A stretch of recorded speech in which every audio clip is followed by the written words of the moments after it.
আসসালামু আলাইকুম। আজকে আমি আপনাদের সাথে শেয়ার করব কিভাবে জর্জেট বা সিল্কের কাপড়ে এলাস্টিক লাগাবেন। আশা করি নতুনদের জন্য খুব হেল্পফুল হবে। প্রথমে আমি এখানে একটা এলাস্টিক নিয়ে নিয়েছি আর এলাস্টিকটা ছিল 2.25 ইঞ্চি পরিমাণ। আর এলাস্টিকের পরিমাণটা নিয়েছি পায়জামার মাজার যতটুকু মাপ আছে তার অর্ধেক করে তার সাথে 2 ইঞ্চি যোগ করে মোট আমি এখানে 21 ইঞ্চি পরিমাণে নিয়েছি। এই যে তারপরে এভাবে দুই মুখ একসাথে করে ডাবল সেলাই করে নিলাম। আর এখানে আমি যতটুকু ইলাস্টিকের ঘর করব ঠিক ততটুকু কলম দিয়ে দাগ দিয়ে নিয়েছি, কিন্তু তার উপরে এখানে এটা যেহেতু সিল্কের কাপড় ছিল এখানে একটা করে সেলাই দিয়ে নিতে হবে। এভাবে এক ভাঁজ করে, কেউ চাইলে এখানে মুড়ি সেলাইও দিতে পারেন, তবে আমি এক ভাঁজ করে দিয়ে নিছি যেহেতু এর উপর দিয়ে আরেকটা সেলাইও পড়বে এজন্য। পুরো সাইডটা আমি এভাবে সেলাই করে কভার করে নেব।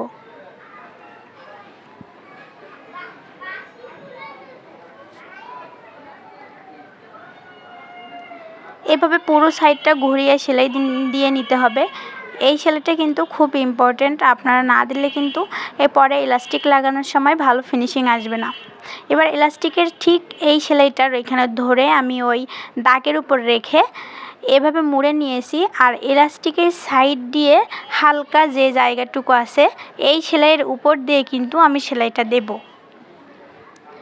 আপনারা একটু ভালোভাবে খেয়াল করলে বুঝতে পারবেন আমি কিন্তু এলাস্টিকের উপর দিয়ে সেলাই দিচ্ছি না, জাস্ট এলাস্টিকের নিচ দিয়ে সেলাই দিচ্ছি। এভাবে টেনে টেনে সেলাই দেব। তবে একটা জিনিস খেয়াল রাখবেন, আপনারা নিচ থেকে টানবেন না, নিচ থেকে এলাস্টিকটা কখনোই টানবেন না, তাহলে আপনাদের সেলাই দিতে অসুবিধা হবে এবং কুঁচকে যাবে।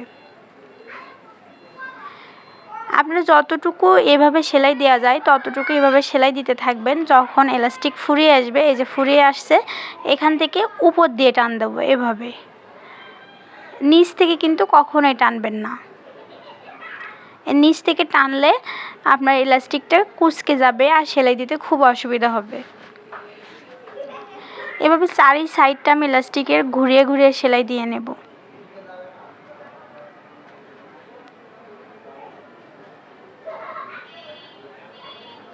ভিডিওটা যদি ভালো লাগে অবশ্যই কিন্তু একটা সাবস্ক্রাইব করে দেবেন আর একটা লাইক দিয়ে দেবেন। এই যে পুরো এলাস্টিকটা আমি ঘুরিয়ে সেলাই দিয়ে নিয়েছি।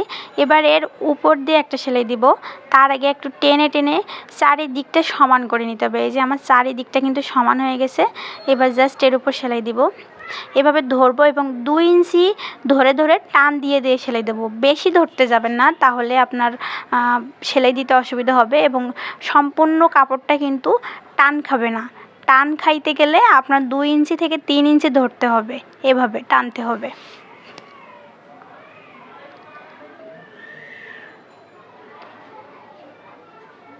এই যে এভাবে টেনে টেনে সেলাইটা দিয়ে নিতে হবে।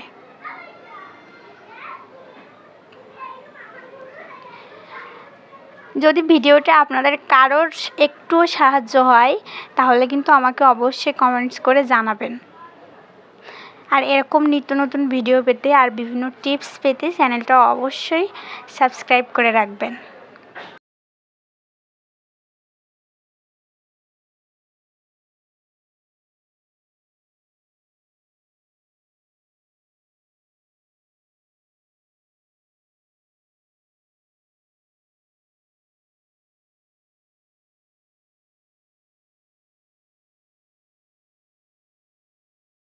এই যে আমার সেলাই হয়ে গেছে, এখানে আমি একটু ভালো করে ইনটেক করে নেব, ডাবল সেলাই দিয়ে নেব যাতে এলাস্টিকটা পরে ছুটে না যায়।